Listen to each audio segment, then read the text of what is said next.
Hello everyone and welcome to NS Online Education. GATE 2020 Section B Question number 7.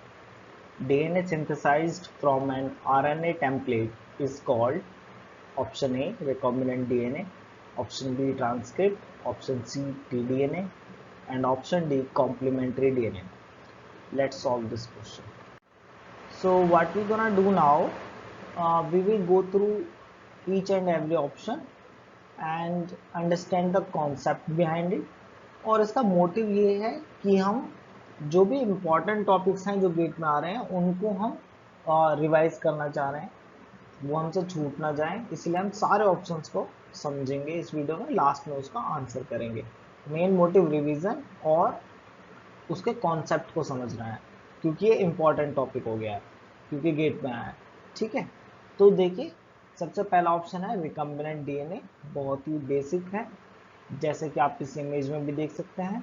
यहाँ पर क्या एक cloning vector दिखाया हुआ है, आपको पता ही होगा क्लोनिंग वेक्टर का काम होता है कि कैरी करना, इसलिए इसको वेक्टर क्लोनिंग वेक्टर। तो क्लोनिंग मतलब यानी कि इसमें जो भी आप जीन इनकॉर्पोरेट करेंगे वो क्या होगी, ये वेक्टर उसको कैरी करेगा और बाद में क्लोनिंग में हेल्प करेगा, तो इसलिए इसका नाम है क्लोनिंग वेक्टर।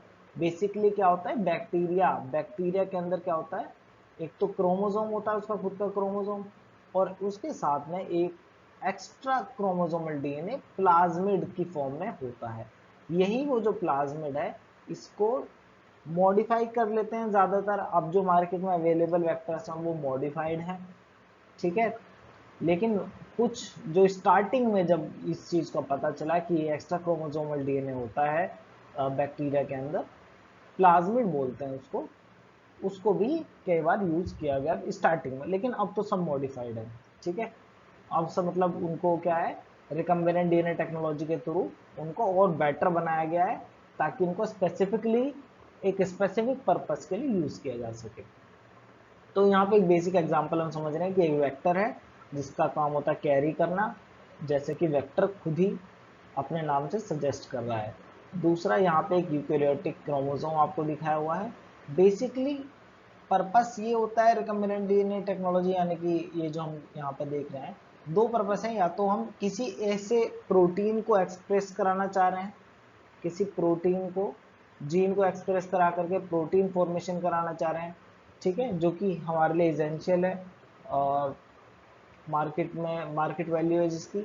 और दूसरा थेरेपेटिक है, ठीक है। तो किसी भी पर्पस के लिए बस एक प्रोटीन हमें चाहिए उसको एक्सप्रेस। और दूसरा जीन क्लोनिंग, ये दो इंपॉर्टेंट पर्पस हैं इसके, एक तो जीन क्लोनिंग और एक जीन एक्सप्रेशन। जीन क्लोनिंग से कॉपीज बनेंगी जीन की, और जीन एक्सप्रेशन से प्रोटीन बनेगा। और ये दोनों ही जो चीजें हैं, अगर हम एनिमल सेल को उठाएं, मान लीजिए हमें इंसुलिन बनाना है, तो इंसुलिन ह्यूमन सेल कल्चर को आप एक लार्ज स्केल रिएक्टर पे अगर चलाएंगे, मतलब फॉर्म कराएंगे, तो वो सेल्स क्या है, मल्टीप्लाई नहीं होंगी, क्योंकि ह्यूमन सेल का ग्रोथ का पैटर्न अलग होता है, उसका इन्वायरमेंट अलग होता है, बहुत डिफिकल्ट है उनको हैंडल करना। लेकिन बैक्टीरिया को हैंडल करना बहुत ईजी है, और इसके लिए हमने इतनी सारी टेक्निक्स डेवलप कर ली और हमने इनको इतना समझ लिया है कि ये बहुत ईजी हो गया बैक्टीरिया को हैंडल करना। तो किसी तरीके से हम जो जीन है यूकैरियोटिक क्रोमोसोम की जीन, जो कि जिसकी हमें या तो कॉपी चाहिए या फिर जिसका हमें प्रोटीन एक्सप्रेस करके प्रोटीन बनाना है, उस जीन को हम बैक्टीरिया के अंदर ले आए किसी भी तरीके से, जिससे क्या हो, बैक्टीरिया इजीली फास्ट ग्रो होते हैं। आपको पता है ह्यूमन सेल जो है 24 आवर्स लेती है मल्टीप्लाई करने में, लेकिन बैक्टीरिया विद इन 20 मिनट्स क्या है, डबल हो सकता है। तो उसका डबलिंग टाइम बहुत फास्ट है, तो इसलिए जीन की कॉपीज बहुत जल्दी बनेंगी, प्रोटीन ज्यादा जल्दी बनेगा। तो यही बेनिफिट है इसका। तो ये जो रेड कलर की रिक्वायर्ड जीन है, इसको हमें कैसे भी करके इस क्लोनिंग वेक्टर में लाना है। और क्लोनिंग वेक्टर में क्यों लेके आ रहे हैं, क्योंकि बैक्टीरिया के अंदर नेचुरली प्लाज्मिड प्रेजेंट होता है, यानी कि बैक्टीरिया इन प्लाज्मिड को हैंडल कर सकता है, उसको दिक्कत नहीं है। अगर ये डीएनए बाहर से एक प्लाज्मिड डीएनए इसके अंदर आ जाए तो इसको कोई प्रॉब्लम नहीं होगा। तो इसीलिए हम क्या है, ये वेक्टर जो कि पहले से प्लाज्मिड है, इसमें से हम कोई भी ऐसा सेगमेंट निकाल देंगे जिसकी हमें जरूरत नहीं है, वेस्टेज है, जिसके जाने से कोई फर्क नहीं पड़ता है। उसके बाद हम रिस्ट्रिक्शन एंजाइम का यूज करेंगे, जो कि क्या करेगा, जिसका काम होता है डीएनए को कट करना। तो वो डीएनए को कट कर देगा फ्रैगमेंट्स में। एक फ्रैगमेंट ऐसा होगा जो कि हमारे लिए रिक्वायर्ड होगा।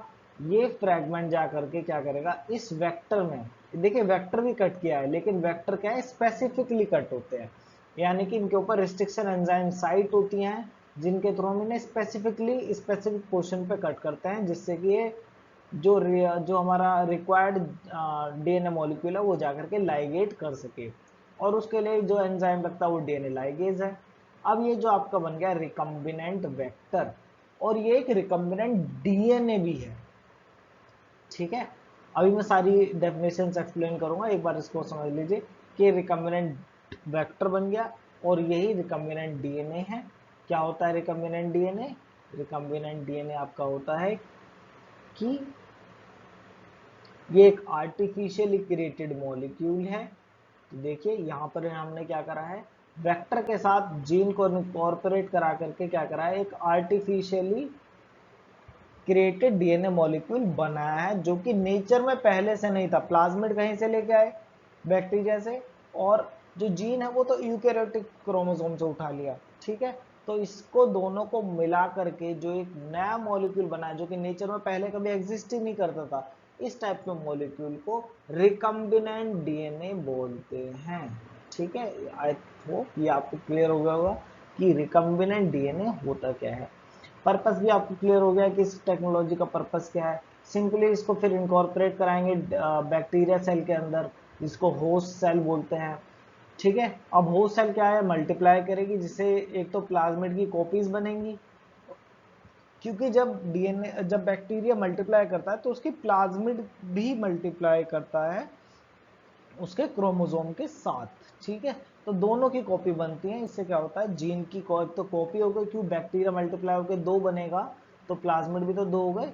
और दूसरा, कई बार क्या होता है, प्लाज्मिड की मल्टीपल कॉपीज बन जाती हैं बैक्टीरिया के अंदर, जरूरी नहीं है कि सिर्फ एक ही कॉपी हो। तो उससे क्या है, और भी ज्यादा फास्ट जीन क्लोनिंग हो जाती है। और अगर इसी जीन का एक्सप्रेशन हो जाएगा तो प्रोटीन मिल जाएगा।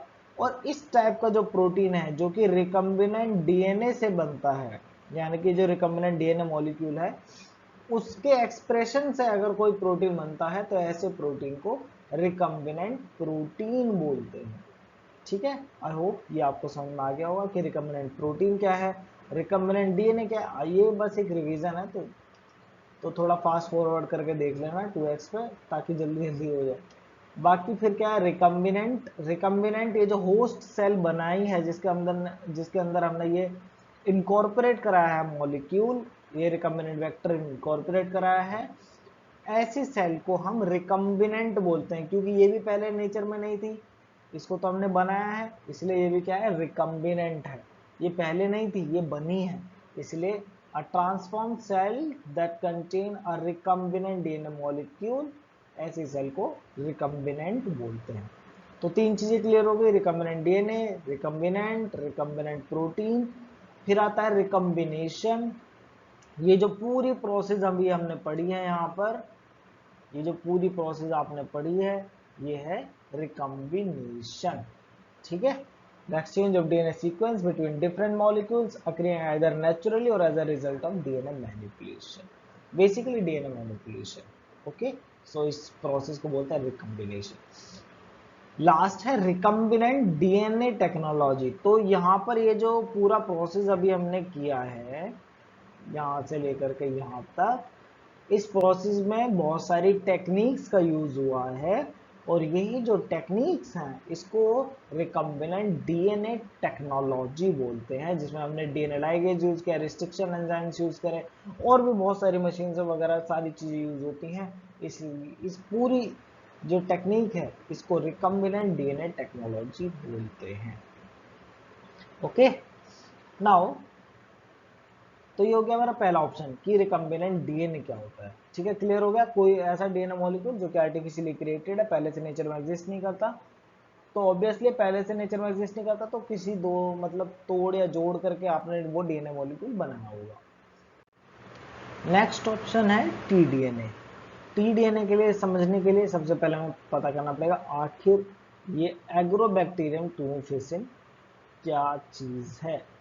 तो एग्रोबैक्टीरियम ट्यूबिफिकेशन जैसा आपको पता है एक प्लांट पैथोजन है, ठीक है। और बेसिकली क्या है, क्राउन गोल्ड डिजीज करता है प्लांट के अंदर। इसमें होता क्या है, एक्चुअली ट्यूमर फॉर्मेशन कराता है प्लांट के अंदर। अगर प्लांट में, ठीक है, मेरी ड्राइंग ज़्यादा अच्छी नहीं है, बट अगर जो भी आपको उसको समझ रहा है समझ लीजिएगा।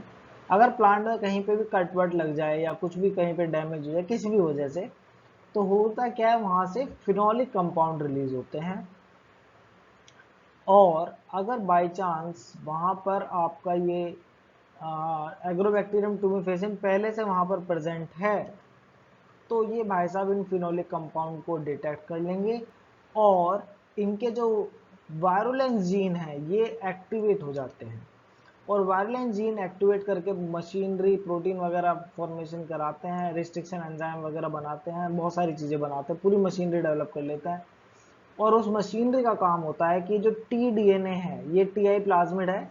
इस एग्रोबैक्टीरियम के अंदर क्या होता है, ट्यूमिफेसिन के अंदर ये टीआई प्लाज्मिड होता है। ये टीआई प्लाज्मिड एक्चुअली जाकर के प्लांट सेल के अंदर ये जो पार्ट है इसका टी डीएनए, इसको इनकॉर्पोरेट करा देता है प्लांट सेल के क्रोमोसोम में। ठीक है, ध्यान से समझिए कि वायरुलेंस रीजन एक्टिवेट हुआ फिनोलिक कंपाउंड से, इसने पूरी मशीनरी डेवलप कर दी, जो भी चीजें चाहिए इस टी डीएनए को यहां से हटा करके कहां पर ले जाना चाहता है, ये प्लांट क्रोमोसोम डीएनए, प्लांट का जो क्रोमोसोमल डीएनए है उसमें इंटीग्रेट कराना चाहता है। ठीक है, तो ये काम वो कर देगा, क्योंकि जैसे ही प्लांट को कट लगा तो क्या हुआ, एग्रोबैक्टीरियम ट्यूमिफेसिन को एक्सेस मिल गया अंदर की सेल्स से। ठीक है, अंदर की सेल्स तक पहुंचने के लिए वहां पर प्लांट सेल्स से उनका कांटेक्ट हो गया, अंदर वाली जो प्लांट सेल्स है, और वहां वो उसको फिनोलिक कंपाउंड के थ्रू डिटेक्ट करता है कि डैमेज हुआ है नहीं हुआ।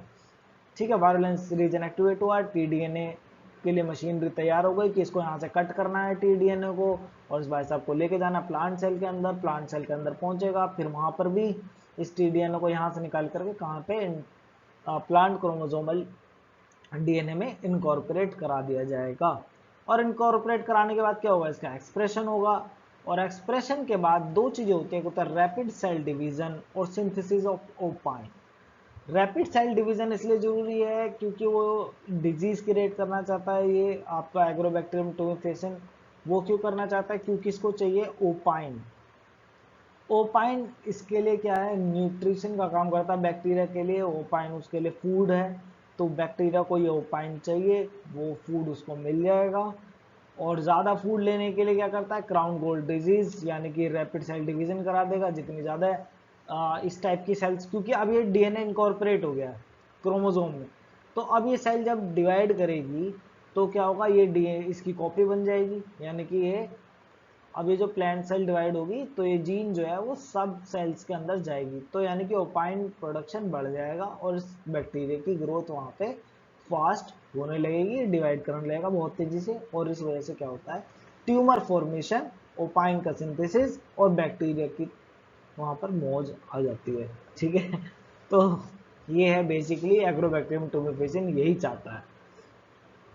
ठीक है, इतना क्लियर हो गया कि ये चाहता है इसका टी डीएनए। तो ये टी डीएनए में ओनकोजीन्स है, ओनकोजीन्स यानी कि जो कि कैंसर के लिए रिस्पॉन्सिबल जीन होती हैं, ऐसी जीन्स को ओनकोजीन्स बोलते हैं। और ये सारा काम वायरुलेंस रीजन में जो जीन्स प्रेजेंट है, विरजीन जिनको बोलते हैं, उनका काम है। ठीक है, क्लियर हो गया। तो इस टाइप, तो ये जो टी डीएनए है इसलिए इसको ट्रांसफर डीएनए बोला गया है, क्योंकि ये यहाँ से ये एग्रोबैक्टीरियम ट्यूमिफेसिन से ट्रांसफर होकर के, उसके प्लाज्मिड से ट्रांसफर होकर के यहाँ पर प्लांट सेल के अंदर चला जाता है, इसलिए इसको टी डीएनए बोलते हैं। ये थोड़ा सा और इन्फॉर्मेशन है, इसकी पीडीएफ आपको मिल जाएगी, मैं डिस्क्रिप्शन में इसका पीडीएफ का लिंक शेयर कर दूंगा, वहां से आप इसको डाउनलोड करके रिवाइज कर सकते हैं। ठीक है, तो देख सकते हैं, देखिए दो टाइप के होते हैं एग्रोबैक्टीरियम ट्यूमिफेसिन में, मतलब दो टाइप के प्लाज्मिड, एक तो होता है जिससे ऑक्टापाइन बनता है और एक दूसरे एक इससे बनता है नोपालिन। दोनों ही क्या है आपके, दोनों के दोनों ओपाइन सिंथेसिस में, मतलब रिस्पॉन्सिबल हैं, ओपाइन सिंथेसिस होता है इनके थ्रू। और वही जो है बैक्टीरिया को चाहिए, एग्रोबैक्टीरियम ट्यूमिफेसिन को वही चीज चाहिए। तो देख सकते हैं ये आपको टीआई प्लाज्मिड का एक दिख रहा है, दोबारा से वायरुलेंस जीन, टीडीएनए। अब ये दो टाइप के प्लाज्मिड मैंने बताया, दो टाइप के होते हैं, एक तो ओक्टापाइन, एक में नोपोलिन। तो ये नोपोलिन का थोड़ा सा डिफरेंट है। नोपोलिन कैटाबोलिज्म इस रीजन के थ्रू होगा, ये टीडीएनए, ये इसका वायरुलेंस जीन। ठीक है, यहाँ पर भी है virulence gene, TDNA, conjugated transfer, octopine catabolism और एग्रोपाइन। तो इसका यूज एक्चुअली किस लिए कराया जाता है? अगर हमें प्लांट सेल के अंदर, ठीक है, अगर हमें प्लांट के अंदर कोई जीन इनकॉर्पोरेट कराना है और उसके बाद उस जीन का एक्सप्रेशन भी कराना है, या फिर आप कह लीजिए उसकी क्लोनिंग करानी है, तो उसके लिए क्या है, टीआई प्लाज्मिड सबसे बेस्ट है। टीआई प्लाज्मिड ट्रांसफॉर्मेशन के लिए यूज किया जाता है किसी भी ऐसे जीन के लिए जिसको हम प्लांट सेल के जो क्रोमोसोम है उसके अंदर इंटीग्रेट कराना चाहते हैं। उसके बाद जो हमारा प्लांट बनेगा, एक आपका जेनेटिकली इंजीनियर्ड प्लांट क्रिएट हो जाएगा, जिससे हम बहुत सारे जो प्रोडक्ट्स हैं अपने वो सिंथेसाइज करवा सकते हैं और उसको मॉडिफाई कर सकते हैं, बहुत सारी चीजें कर सकते हैं।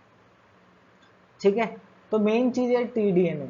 और ये टीडीएनए देखिए नोपालिन का यहाँ पे दिखाया हुआ है टीडीएनए, और ये ऑक्टापाइन का टीडीएनए यहाँ पे दिखाया हुआ है।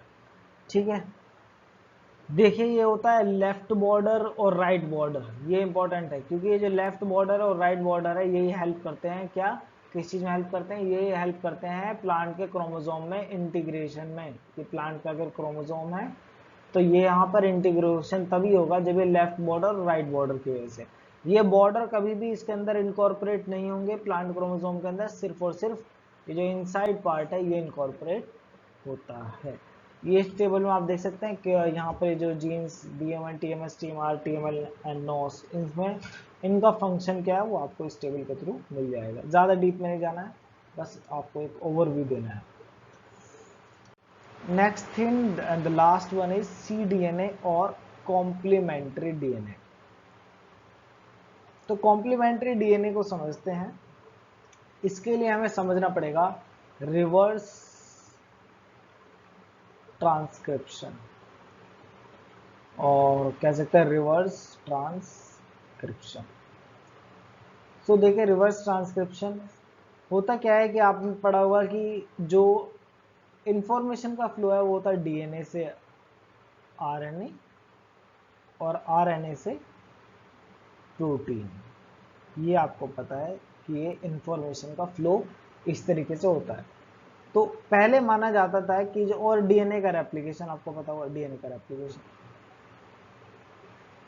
तो पहले माना जाता था कि ये जो इंफॉर्मेशन का फ्लो है ये यूनिडायरेक्शनल है।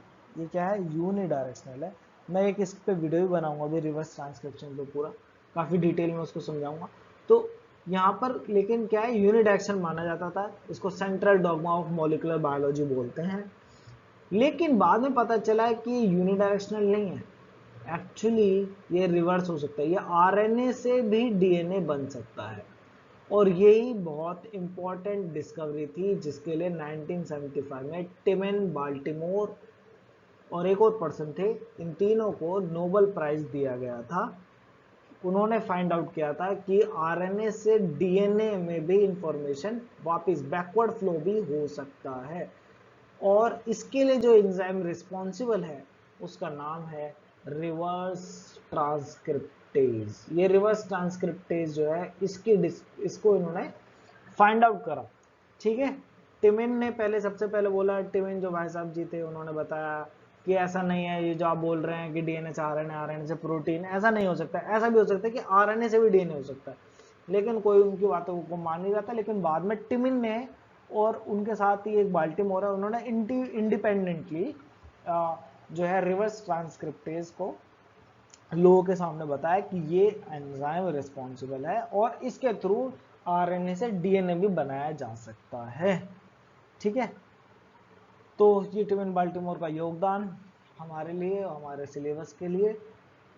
तो एक्चुअली क्या होता है, ये जो रिवर्स ट्रांसक्रिप्टेज है ये आरएनए वायरसेस के अंदर मिलता है। जो आरएनए वायरस होते हैं उनके अंदर ये रिवर्स ट्रांसक्रिप्टेज एंजाइम होता है। ये देखिए ये आरएनए वायरस है, और ऐसे वायरस को हम रेट्रो वायरस भी बोलते हैं, ध्यान रखिएगा। HIV वगैरह ये सब, एड्स, ठीक है। तो HIV वायरस है, वो भी एक रेट्रो वायरस है। तो ये क्या है, इनके अंदर क्या होता है, RNA जीनोम होता है रेट्रो वायरस में, ठीक है। अब इनके अंदर RNA जीनोम है, रेट्रो मीन्स बैकवर्ड, ठीक है, ध्यान रखिएगा, मतलब वापस से, तो उससे रिलेटेड बैकवर्ड। तो यह इनके पास क्या है, RNA जीनोम होता है। और RNA जीनोम जब ये किसी होस्ट सेल पे जाकर के ये वायरस जो है अपना जीनोम जो है, ये वायरस अपना जो जीनोम है उसको इंसर्ट कराएगा होस्ट सेल के अंदर, तो ये तो RNA है। अब ये तो RNA है, तो RNA तो जाकर के कोई काम नहीं कर सकता। तो ये क्या करते हैं, RNA को रिवर्स ट्रांसक्रिप्शन के थ्रू DNA में कन्वर्ट कर लेते हैं, ठीक है। तो ये क्या होगा, RNA से DNA बन रहा है, इंफॉर्मेशन का फ्लो बैकवर्ड है इस समय, ठीक है। और इसके लिए एंजाइम कौन सा अभी बताया, रिवर्स ट्रांसक्रिप्टेज, जो कि क्या करेगा, RNA से पहले RNA के ऊपर DNA का एक स्ट्रैंड बनाएगा, और DNA का ये जो स्ट्रैंड बना है, फिर ये आपस एक और DNA का स्ट्रैंड इसी के ऊपर सिंथेसाइज कर लेगा, और आपका डबल हेलिकल DNA बनकर तैयार हो जाएगा। और ये यही कहलाता है आपका cDNA, यानी कि कॉम्प्लीमेंट्री DNA। क्योंकि कॉम्प्लीमेंट्री किस लिए है, क्योंकि कॉम्प्लीमेंट्री है उस mRNA के जो कि वायरस के अंदर था, ठीक है। तो यहाँ पे देखिए, the reverse transcriptive first catalyse the synthesis of a DNA strand complementary to viral RNA, that is very important. mRNA यहाँ पे इसलिए लिखा है क्योंकि अब ज्यादातर क्या होता है कि cDNA लाइब्रेरीज बनाई जाती हैं। cDNA लाइब्रेरीज क्या होती हैं, एक्चुअली होता क्या है कि cDNA लाइब्रेरी में कि हमें सिर्फ वो DNA का सीक्वेंस चाहिए जो कि रेस्पॉन्सिबल है प्रोटीन बनाने के लिए। सारे प्रोटीन, मतलब जो आपका टोटल DNA है वो प्रोटीन नहीं बनाता है, उसका सिर्फ कुछ ही % हिस्सा जो होता है वो प्रोटीन यानी कि एक्सप्रेस जीन की फॉर्म में है, और वो जीन जो कि एक्सप्रेस होकर के प्रोटीन बनाती हैं उसका कुछ ही हिस्सा है, ठीक है, टोटल DNA का। तो हमें सिर्फ वही DNA का पोर्शन चाहिए जो कि ये प्रोटीन बना रहा है। तो वो कैसे हम हासिल करेंगे, तो आपको पता है कि DNA से बनता है RNA, और RNA से बनता है प्रोटीन। तो अगर हमें प्रोटीन का कोडिंग चाहिए कि आगे प्रोटीन का DNA कोड क्या है जिसके थ्रू ये बना है, तो हमें क्या है, ये RNA के थ्रू हम उसको ले सकते हैं, ठीक है। RNA क्या कर सकता है, उस कोडिंग को हासिल करने में हमारी हेल्प कर सकता है। कैसे हेल्प करेगा, क्योंकि आपको पता है कि जो बेस पेयरिंग होती है जिसकी वजह से क्या होता है, ये आपके स्ट्रैंड एक दूसरे के ऊपर, ये अगर आपको एक स्टैंड की कोडिंग पता है तो आपको और अपना भी पता चल जाएगा कि दूसरे स्टैंड की कोडिंग क्या है। क्योंकि आपको पता है बेस पेयरिंग कोडिंग, जो बेस पेयरिंग है वो A और T और G और C इनके बीच में होती है। तो अगर एक में A है तो दूसरे में ऑब्वियसली T होगा। इसी तरीके से RNA में बस T की जगह पे U आ जाता है। तो इसलिए हम क्या करते हैं, हम उस सेल का जो हमारी सेल है उसका टोटल mRNA एक्सट्रैक्ट आउट कर लेते हैं। और RNA को एक्सट्रैक्ट आउट करना बहुत इजी है। क्यों इजी है, क्योंकि इसमें टेलिंग होती है। आपको पता है पोस्ट ट्रांसलेशन मॉडिफिकेशन होते हैं, उसके बाद इसके ऊपर RNA जो बना है ट्रांसक्रिप्शन के थ्रू उसमें टेलिंग और कैपिंग वगैरह हो जाती है। तो जो टेलिंग है उसके थ्रू क्या करते हैं, हम एक कॉलम बना लेते हैं। उस कॉलम में आपको पता है, अगर एडेनिन की जो टेलिंग होती है RNA के लास्ट में ए लगा होता है, ठीक है, तो उसको क्या है, TT की बेस पेयरिंग चाहिए। तो हम एक ऐसा कॉलम बनाएंगे जिसपे ये आपका TT स्ट्रैंड्स होंगे, सिंगल स्ट्रैंड होंगे, TT TT TT ऐसे इस तरीके से। अब ये TT TT हैं, ये किसका इंतजार करेंगे कि हमारे ने यहाँ से पास हो। तो इससे जो आपका सेल एक्सट्रैक्ट है उसको यहाँ से पास करा दीजिए। ये TT TT क्या करेंगे, ए के साथ बेस पेयरिंग कर लेंगे, और बेस पेयर करने से आपका जो mRNA है उस कॉलम में रिटेन हो जाएगा। तो इससे क्या होता है, इस तरीके से mRNA टोटल सेल का जो mRNA है उसको एक्सट्रैक्ट आउट कर लिया जाता है। अब उससे DNA लाइब्रेरी बनानी है, तो उसके लिए हम क्या करेंगे, ये जो mRNA एक्सट्रैक्ट किया है उसको रिवर्स ट्रांसक्रिप्टेज की मशीनरी, मतलब रिवर्स ट्रांसक्रिप्टेज एंजाइम का यूज करेंगे। और इस एंजाइम का यूज करने के बाद इस RNA से बन जाएगा आपका DNA, और DNA से आप इसको क्या करिए, प्लाज्मिड में इनकॉर्पोरेट कर दीजिए, आपकी cDNA लाइब्रेरी बन करके तैयार हो गई है। और cDNA लाइब्रेरी किससे बनाई हमने, mRNA से, इसलिए यहाँ पे लिखा है a DNA complementary to a specific mRNA usually made through a reverse transcriptase. लेकिन ऐसा नहीं है, आप जो है मतलब किसी भी आरएनए मॉलिक्यूल से अगर कोई डीएनए बन रहा है तो वो cDNA कहलाता है। ठीक है, तो आपको पता चलिए कहाँ से आया ये सारी चीजें। वायरल डीएनए बन गया, ये वायरल डीएनए क्या करेगा, न्यूक्लियस में जाकर के इंटीग्रेट हो जाएगा, और इंटीग्रेशन के बाद किसी टाइम पर ये एक्टिवेट होकर के एक्सप्रेशन करेगा, और एक्सप्रेशन से क्या होगा, जो वायरल पार्टिकल के जो भी यूजफुल कंपोनेंट है उसका एनवेलप वगैरह, उसके लिए जो आरएनए मॉलिक्यूल चाहिए, और स्पेसिफिकली रिवर्स ट्रांसक्रिप्टेज एंजाइम, इन सब का प्रोडक्शन चालू कर देगा, जिससे नए वायरल पार्टिकल बनेंगे और जाकर के बाकी सेल्स को इन्फेक्ट करेंगे। Is that clear? ठीक है, तो हमें यहाँ से क्या पता चला कि आरएनए से डीएनए बनाने वाला भी एक एंजाइम है जिसका नाम रिवर्स ट्रांसक्रिप्टेज है, जो कि बैकवर्ड इंफॉर्मेशन को फ्लो कराता है, और जिससे जो डीएनए बनता है उसको बोलते हैं cDNA और कॉम्प्लीमेंट्री डीएनए। इसका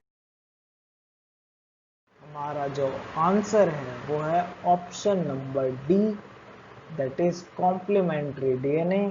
क्योंकि डीएनए से जो आरएनए से जब डीएनए बनता है वो भी रिवर्स ट्रांसक्रिप्टेज एंजाइम के थ्रू, तो उसको cDNA बोलते हैं। इस that means option number D. Thank you.